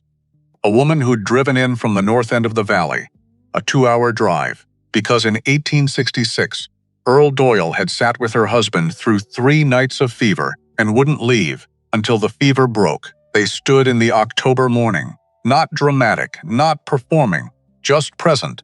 The way people are present when something matters. Agnes looked at them. Her throat did something she hadn't given it permission to do. She pressed her lips together, breathed through her nose. The way you stop a thing before it starts because you need to be steady for what's coming. Agnes. Silas, beside her, quiet. I'm fine, she said, I know. Don't look at me like that. I'm not looking at anything. She straightened her back. She was a large woman, tall, heavy. The kind of woman who took up space whether she meant to or not. For 25 years, she'd tried to take up less, to fold, to accommodate. She was done with that. She walked to the door of the administration building. The crowd parted, quietly. The way water parts for something that knows where it's going. Inside, the room was already half full, and there was Aldous Finch gray suit, gold watch chain, collar ironed. He was seated at the respondents' table with another man Agnes didn't recognize, younger, sharper-faced, carrying a leather document case that looked like it had been bought recently and expensively. Denver, Agnes thought. That would be the Denver lawyer. Finch looked at Agnes when she entered. His expression did something small, almost nothing. Just a micro-adjustment, the kind a professional face makes when it encounters something it wasn't fully expecting. Which was Agnes Doyle Weston, walking in straight, not uncertain, not apologetic. Carrying a tin tube and a ledger, and the calm of someone who has spent 6 weeks working every day and has therefore made peace with the essential fact that difficult things can be worked. Finch recovered quickly. He was good at recovering, Mrs. Weston, he said. Mr. Finch. Agnes said, that was all. She went to the petitioner's table, sat down, put the ledger on her left. The tin tube on her right. Silas sat beside her. Oren stood at the back of the room, and behind them, the people of the Cimarron Valley filled every inch of available space. Sat on the benches, stewed along the walls, spilled out the door, where the rest of them waited outside in the cold October morning. Patient and quiet, Finch looked at the room. His eyes moved across it in one sweep. Then he looked at his Denver colleague. Something passed between them, fast, professional, unreadable by anyone who wasn't trained to read it. Agnes read it anyway. He didn't expect this many people. Good. The hearing officer was a man named Roland Pickett, Territorial Administrator, Cimarron District. 50 or so, gray-bearded, the kind of face that has heard many arguments and has long since stopped being impressed by most of them. He came in, sat down, arranged his papers, looked at the room without visible surprise. Because a man who's been a territorial administrator for 20 years has learned to encounter the unexpected with a flat expression. Administrative hearing, he said. In the matter of the territorial boundary challenge to the Doyle parcel, Route 7, Cimarron Valley, 80 acres. I'm Roland Pickett, District Administrator. Who speaks for the challenging party? Finch stood. Introduced himself and his Denver colleague, whose name was Grover Ashby. Agnes noted the name carefully and laid out the challenge in crisp, organized sentences. The alleged overlap with Federal Reserve Grid 14C, the administrative notice, the failure to comply. He was good. Agnes had to admit it. He made a forged document and manufactured legal pressure sound like a reasonable administrative concern. When he sat down, Pickett looked at Agnes. Who speaks for the respondent? Agnes stood. I do, she said. Agnes Doyle Weston. The land is my father's. He left it to me. I've operated a lawful business on it for 6 weeks. Pickett looked at her over his glasses. You're representing yourself? Yes. You understand, this is a formal administrative proceeding, I understand, Agnes said. I also understand that the document delivered to my property on September 14th bears a territorial seal that was not authorized at any session of the Territorial Land Office in September, because the Land Office holds its administrative sessions on the 21st of each month. And September's session had no record of this boundary challenge filed, opened, or authorized. The room was very quiet. Finch's pen stopped moving. Furthermore, Agnes said, the file number on the document doesn't correspond to any active file in the Territorial Land Office records. She put the notice on the table, the forged one, with the misaligned seal. I have written confirmation from the Santa Fe Land Office of both these facts. She set Silas's documentation beside it. His contact's written confirmation signed and dated. Pickett picked up the forged notice, looked at the seal, looked at the date. His face didn't change, but his eyes did something. Finch stood up. Administrator Pickett. The document in question was issued under proper... Sit down, Mr. Finch, Pickett said. Calm, flat. The voice of a man who has been lied to before and knows what it sounds like. Finch sat. Pickett looked at the document for a long time. Then he looked at Agnes. Continue, he said. Agnes had thought about this moment for 6 weeks. Not the words exactly. Earl hadn't been a man for scripts, and Agnes had inherited that from him. But the shape of it, the order of things. She opened the ledger. This belonged to my father, she said. Earl Doyle. He kept this record from 1849 until shortly before his death in 1877. 28 years. She looked at the room, at the people along the walls and on the benches, at Eleanor Marsh holding her skillet. It's not a financial ledger. It's a record of what he did for the people of this valley, free repairs. Loans he never collected, food he left on porches after dark, medical costs he paid anonymously, quietly, without telling anyone. She paused. Including me, she said.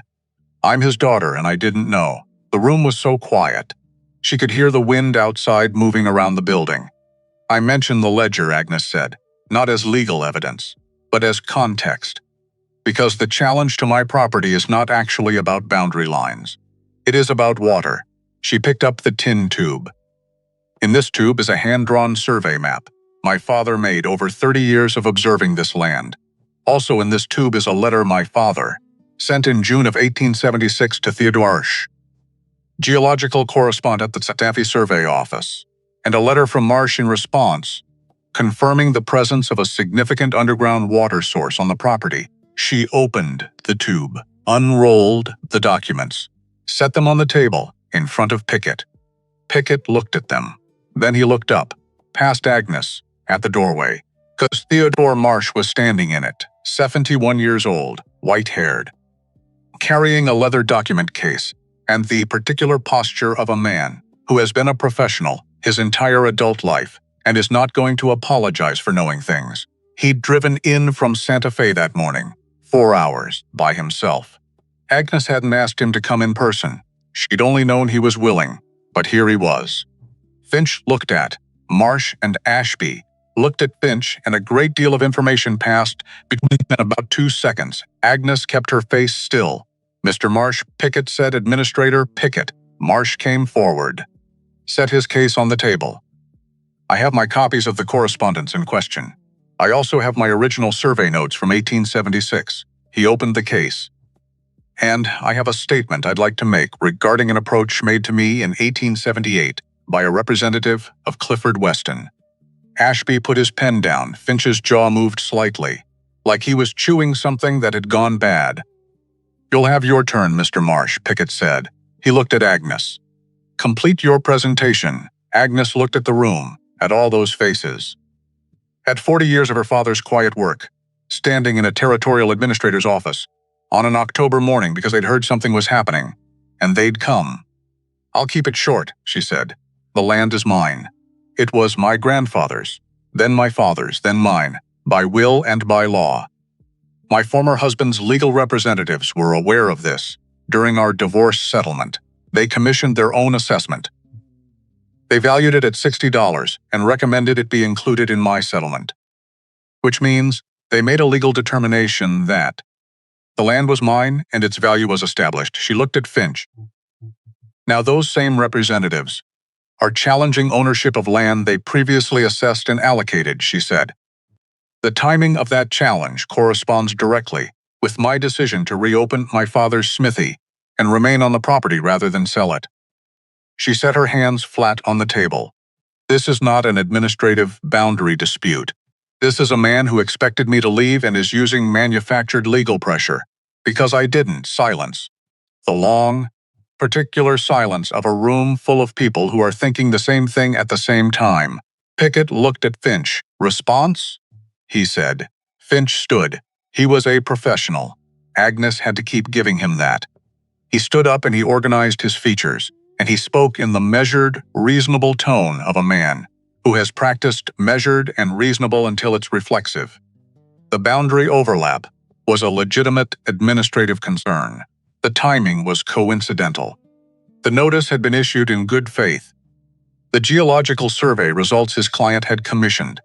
He pulled his own documents, indicated significant natural resources that fell under territorial land management protocols when adjacent to Federal Reserve grid areas. He was reframing. Agnes had expected this. When the original argument collapses, reframe. When the forged document becomes a liability, pivot to the water itself. Make it about public resources and territorial management instead of a manufactured boundary dispute. He was very good, and he was not good enough, because when Finch finished, Theodore Marsh spoke. He stood at the table, and he spoke in the flat, precise language of a man who has spent 50 years writing survey reports and understands that the most powerful thing technical language can do is be completely, unambiguously clear. He said the geological assessment he'd provided to Earl Doyle in 1876 was accurate and remained accurate. The water source was significant. The access point was on the Doyle property, not on Federal Reserve land. The grid overlap cited in the territorial notice did not exist. He had his own survey maps, and the Federal Reserve grid in question ended 40 yards north of the property boundary. He said this calmly. He showed his maps. He let the maps speak. Then he said that in 1878, a man identifying himself as representing Clifford Weston had approached him with an offer of $500 for the original letter sent to Earl Doyle. He had declined. The representative had told him the property had reverted to territorial management following Earl Doyle's death and had no private heir. This was false. He had not known it was false at the time. He said he was saying it now because his name was on a document being used in this hearing, and he stood by his name. Then he sat down. Pickett looked at the maps, at the documents, at the forged territorial notice with its misaligned seal. Finch was saying something. Ashby was saying something. Both of them talking at once, which was the first unprofessional thing Agnes had seen either of them do, and she understood it immediately for what it was. They hadn't expected Marsh in person. They'd built a case around the assumption that an old geologist in Santa Fe would send a letter at most and more likely would stay home and let his written record speak for itself. They hadn't accounted for a 71-year-old man who felt his professional integrity had been used as a tool and had driven 4 hours in the cold to say so himself. Pickett raised one hand. Both lawyers stopped. The room went quiet. Pickett gathered the documents, all of them, the forged notice, the maps, Marsh's copies, Agnes's copies, Silas's confirmation from the land office. He arranged them in a stack. Straightened the edges the way you straighten something when you're thinking and need something to do with your hands. Then he looked at Agnes. "Mrs. Weston," he said, "how long has the Doyle Ironworks been in operation?" 6 weeks, Agnes said. "Any liens or debts on the property?" "None. The will is clear? Notarized and registered with the county land office. 1877. Pickett looked at Finch. "Mr. Finch," he said, "the grid reference in your territorial notice cites Survey Grid 14C, Cimarron District." "That's correct," Finch said. "Mr. Marsh's survey places the Doyle property's northern boundary at 40 yards south of Grid 14C. Our assessment." "Your assessment is not in evidence," Pickett said. "Your assessment is a reference in your brief. Mr. Marsh's assessment is in evidence, with documentation on the table in front of me." He looked at the notice with its misaligned seal, then back at Finch. "I am also noting that the file number on this notice does not correspond to any record in the September session registry, which is a matter I will be referring to the Santa Fe office for separate review." Finch said nothing. "The challenge is denied," Pickett said. "The Doyle property, 80 acres, Route 7, Cimarron Valley, is confirmed as private property under the lawful ownership of Agnes Doyle Weston. This hearing is closed." He gathered his papers. Stood, left the room.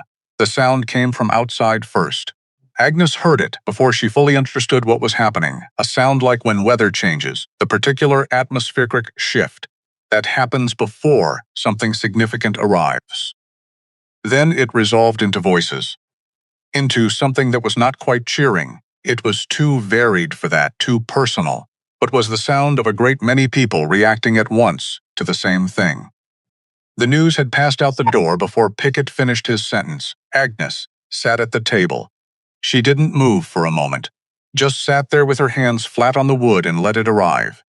The reality of it, the fact of it, not triumph, not exactly, something quieter than triumph. Something more like the feeling you get when you've been holding something very heavy for a very long time, and you set it down and your arms are still curved in the shape of carrying it, still expecting the weight, and it takes a few seconds for your body to understand the weight is gone. Orrin appeared at her elbow. "Agnes, yes, you should probably stand up." In a minute, he waited. She stood up outside. The October sun had warmed into something generous. The crowd was still there. Most of them, they weren't performing anything. They were just there, talking to each other, to Agnes, to no one in particular. The way people are when something has resolved, and they're still feeling the shape of it.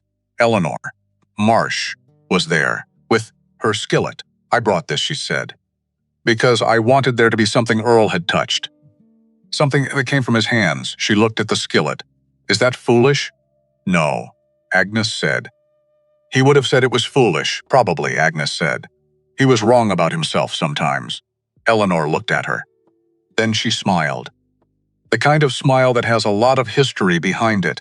Beaumont Hicks shook Agnes's hand with the formal thoroughness of a man who takes handshakes seriously. The elderly man Agnes didn't know, the one who had stood with his hat in his hands, came forward and said only that Earl Doyle had kept his family from losing their farm in 1871, and he'd spent 9 years trying to pay it back, and Earl wouldn't take it, and now he was here instead, and he hoped that was enough. Agnes told him it was more than enough. She met 100 eyes and heard 100 variations of the same thing. Earl helped us once. We're glad you're here. We're glad the smithy's open. And each one landed somewhere. The way things land when you've been away from them for too long, and then you come back and they're still there. Still real. Still meaning what they always meant. Finch left. She saw him crossing the far end of Main Street toward his horse. Quickly. Without looking back. Ashby was already ahead of him. Good. Let them go. Silas appeared at her elbow with coffee. Where he'd gotten it, she had no idea, but the man had a talent for producing coffee at significant moments that she'd stopped questioning. Well, he said. Don't make a speech, Agnes said. I wasn't going to make a speech. You had the face. What face? The speech face. She took the coffee. Thank you. For Santa Fe. For all of it, Earl would have done it, Silas said. Earl's not here. No. He looked at the crowd, at the valley, at the October sky. But something of him is. Agnes drank her coffee and didn't argue, because some things are just true. Clifford came 3 days later. She'd been expecting it. Not the timing. She hadn't known the day. But she'd known he'd come, because Clifford was not a man who accepted the end of a thing without confirming it himself. He had to see. He had to assess. Even in defeat, he needed to be the one who evaluated the situation. She heard his horse on the road and came out of the smithy to the door. Not because she was waiting for him, because she'd been about to go check on the water barrel, and the sound happened to coincide. He came alone. That was unexpected. No Finch. No lawyer. No representative. Just Clifford Weston on a good horse, alone, riding down a Cimarron Valley road in October. He was 54. He looked it, maybe a little more. The tan was still there, the good coat, the pressed collar. But something around his eyes had changed since the last time Agnes had seen him clearly, which was the day she'd signed her name 4 times, and the marriage became a stack of documents in a manila folder. He stopped his horse at the edge of the property, looked at the smithy. At the new porch railing Orrin had put up last week, pine and straight and solid. At the sign above the door, Dostile Iron Works, which Agnes had repainted herself, the letters cleaner now. The D still slightly larger than the rest because she'd kept it that way on purpose. He looked at all of it for a long time. Then he looked at Agnes. She waited. You stayed, he said. I did. I was certain you wouldn't, I know. He turned the reins once in his hands. A nervous gesture she recognized from 25 years of watching his hands. He wasn't aware he did it, the water, he said. The territorial challenge is over, Agnes said. Yes, he was quiet. I've been informed. Another silence. The wind moving through the scrub on the ridge. A hawk somewhere up high, invisible, calling once. Clifford looked at the sign again. I didn't think it was worth anything, he said. When they assessed it, $60. I believed that. Agnes looked at him. No, you didn't, she said. Not cruel, just clear. He didn't answer. And his not answering was its own answer. Why did you come, Clifford? She said. He looked at her, and Agnes saw something on his face that she didn't expect and couldn't have predicted. Not the assessment, not the calculation. Something else, something underneath. Something that might have been, once, the person he was, before he became so very good at everything he'd become good at. When did you become this person? He said. Not hostile, almost wondering. Agnes considered the question. I always was, she said. You just didn't look. He sat with that. He sat with it long enough that it clearly went somewhere. Then he straightened in the saddle, settled his hat. The Clifford she knew returning like a curtain closing. I won't contest the property further, he said. You have my word. Your word is noted, Agnes said. He turned his horse. Rode back down the road the way he'd come. She watched until he rounded the curve, past the dry creek bed and was gone. She stood there, a moment, in the place where he'd been. Then she went back inside because the forge was going. And there was iron in the fire. The letter from Earl was in the back of the ledger. She'd known it was there. She'd found it in the first week, the sealed envelope tucked into the back cover, her name on the front in Earl's handwriting. She'd looked at it and put the ledger down and hadn't touched it, because she'd known. The same way you know certain things about yourself, that you can't articulate, but are completely certain of, that she wasn't ready, that reading it too soon would be like opening a window in a storm. Better to wait until the storm was done. The storm was done now. Agnes carried the ledger upstairs on the evening of the 4th day after the hearing. Silas had gone home. Oren was in the storage room.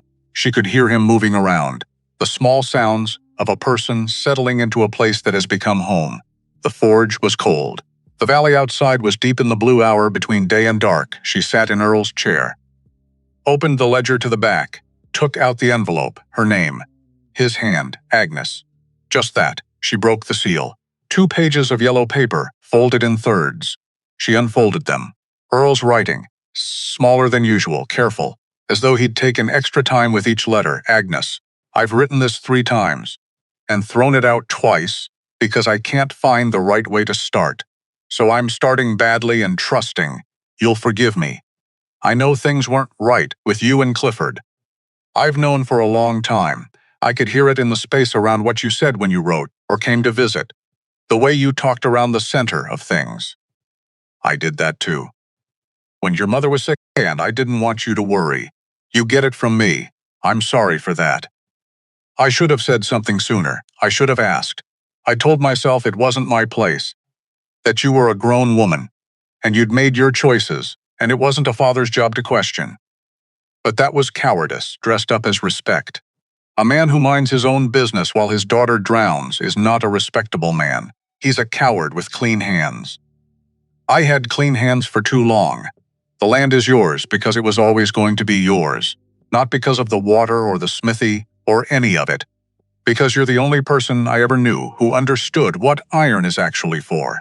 Not for itself, not for the money it brings. Iron is for keeping things together that would otherwise come apart. That's what this smithy was. That's what you are. Don't sell it. I think you already know that. And Agnes, I want to say one more thing, and I don't know how to say it except plainly. You were never too much. Not your size, not your voice. Not the way you took up space. That was never a flaw. The people who told you it was were wrong. I was wrong when I didn't tell you they were wrong. I'm telling you now. You were always exactly enough, your father. Earl. Agnes read it once. She folded it carefully back into thirds. She put it back in the envelope. And then she sat in her father's chair in her father's room and looked out the window at the Cimarron Ridge, turning black against the last of the sky's light, and she let the tears come. Because they were going to come regardless, and there was no one watching, and she was 45 years old, and she was done asking permission for things that didn't need permission. She cried the way you cry for something that's both loss and relief at the same time. For the years she hadn't known what Earl had known about her. For the years she'd spent making herself smaller and quieter and less. For the father she'd visited and sat with and had dinner with 300 times without ever once knowing about the ledger or the tube or the decades of quiet work behind the forge. She cried for the girl who'd handed him back his glasses 100 times and hadn't known what she was seeing. And she cried, though this was quieter, and came later, something like gratitude, for the stone walls he'd built that had outlasted everything. For the sealed tube in the floor, for the letter he'd apparently written and rewritten and thrown out twice before getting right, for the fact that he'd known. Even when he hadn't said it, he'd known. Oren found her in the morning. He came in quietly, the way he did everything. Poured coffee from the pot she'd already made, set a cup near her hand, sat on the other stool, and waited, because he was a person who understood the value of waiting. The letter was in front of her on the workbench. Earl's reading glasses beside it. The lenses still carrying the faint circular marks of the last time she'd cleaned them. He wrote to me, Agnes said. I know. She looked at him. You knew the envelope was there? I saw it in the back of the ledger, he said, the first week. I figured it wasn't mine to mention. Agnes looked at the letter. He said he had clean hands for too long. Oren was quiet. My grandmother used to say that, he said. That the people who did nothing were worse than the people who did wrong. Because at least the people who did wrong had to look at what they'd done. Agnes pressed her palm flat on the letter. Just held it there. He was trying at the end, she said. He knew he should have done more. He left everything he had as an apology. That's more than most people manage, Oren said. It is, Agnes agreed. She picked up Earl's reading glasses, cleaned the lenses with the hem of her dress.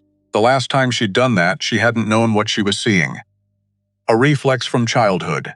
A daughter returning something small. 100 ordinary moments that added up to a life she hadn't fully understood while she was living inside it. Now she did. She set the glasses back beside the letter.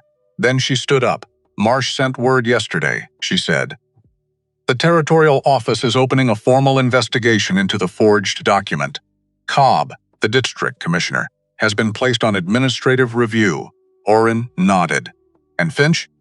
The Denver lawyer filed a statement indicating he was unaware the territorial notice was improperly authorized. Agnes said this, with the flat neutrality of someone who is not surprised. Finch is, apparently, very sorry. I'm sure he is, very suddenly sorry. The most sincere kind. Agnes almost smiled. The almost was enough. The well diggers are coming Monday, she said. Marsh sent the engineering diagrams. How deep? 40 feet. Maybe 45, Oren already knew. She'd told him last week. He just wanted to hear her say it, like it was ordinary, because it was ordinary now. That was the whole point. I'll get coal, he said. Good, Agnes said. I'll start the fire. The well diggers came on a Tuesday. 3 men from Cimarron Crossing. With the right equipment and the kind of matter-of-fact competence that comes from having done a specific difficult thing many times. They set up at the depression north of the old coal shed, laid out their gear, and began. Agnes worked the forge while they worked the earth. She could hear the steady percussion of it, different rhythm from the hammer, but rhythm nonetheless. The valley full of 2 kinds of work happening at the same time. On the second day, the lead digger, a compact man named Hector, who spoke in short sentences and let the work speak for him, came to the smithy door. We've hit something, he said. Agnes put down her hammer. She walked with him to the north end of the property. The other 2 diggers stood at the edge of the shaft. 41 feet, Hector said. Listen, he said. Agnes crouched at the edge, and she heard it. Distant, unmistakable. The particular acoustic of water in dark earth, not rushing, not dramatic, just present, steady. The way certain things are steady because they've been there longer than any human concern, and will be there long after every human concern resolves itself, one way or another. Enough for a town, Earl had written. He hadn't been wrong. Agnes stood up, put her hands in her pockets. The October afternoon light came at that long, low angle that makes every ordinary thing look like it matters. And maybe it does.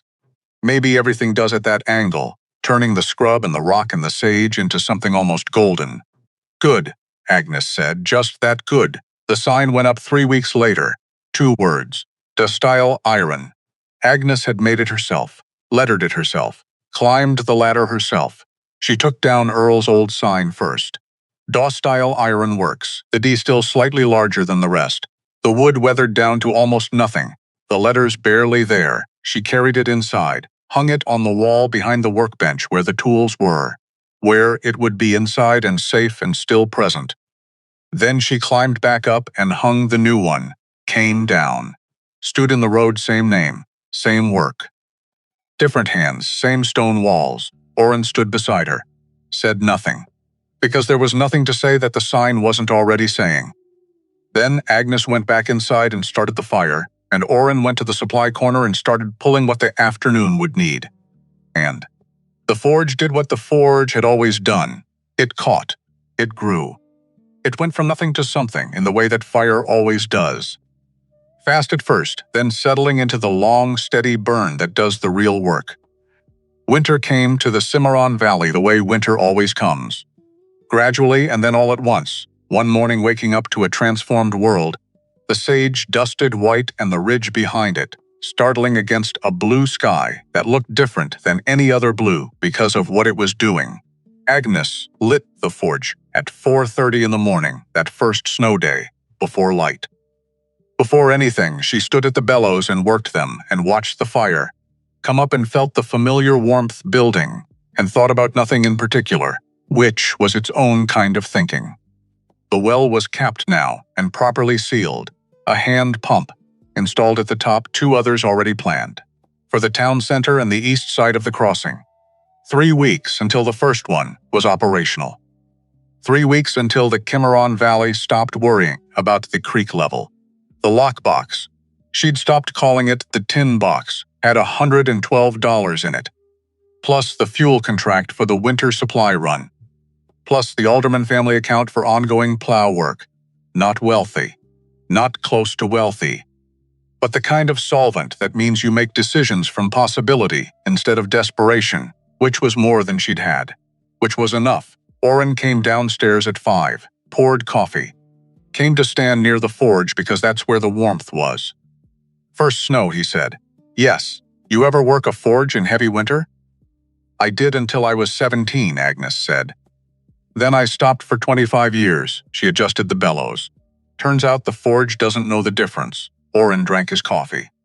My grandmother used to say, he said, that the things you're meant to do will wait for you. They don't go anywhere. They just wait. Agnes looked at the fire. She sounds like she was wise, Agnes said. She was stubborn, Orrin said. Which I think is the same thing sometimes.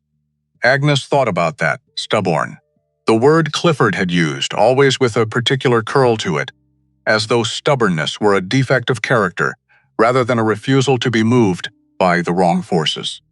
She thought about Earl, who had built from stone when other men built from wood, because he'd watched wooden things burn, and decided he was done with that. Stubborn. From where Agnes stood, that looked exactly right. She set down the bellows, picked up the hammer. The iron in the fire was ready. She could see the color, that particular orange-white that means it's time. And there was work to do. There was always work to do. And she was 45 years old, and she was just getting started. She turned to the anvil, brought the hammer down once. The ring of it filled the smithy. Went out through the open door into the cold morning. Into the snow-dusted scrub, the quiet road in the valley, still waking up to what it had become. Twice, the iron taking shape under her hands. Giving way not because it wanted to, but because the force applied was correct and the heat was right and the time was now. 3 times. Outside, the sun came over the Cimarron Ridge, turning the snow to something almost golden, making the ordinary world look like it meant something. Which it did, which it always had. Agnes Doyle Weston stood at her father's anvil in her father's smithy, and she worked the iron, and she did not apologize for the space she occupied, and she did not fold herself small, and she did not wait for anyone to tell her she was enough. She already knew. She'd always known. She just needed to come home, to remember. The hammer came down. The forge burned. Outside, docile iron stood against a white winter sky, and the iron held.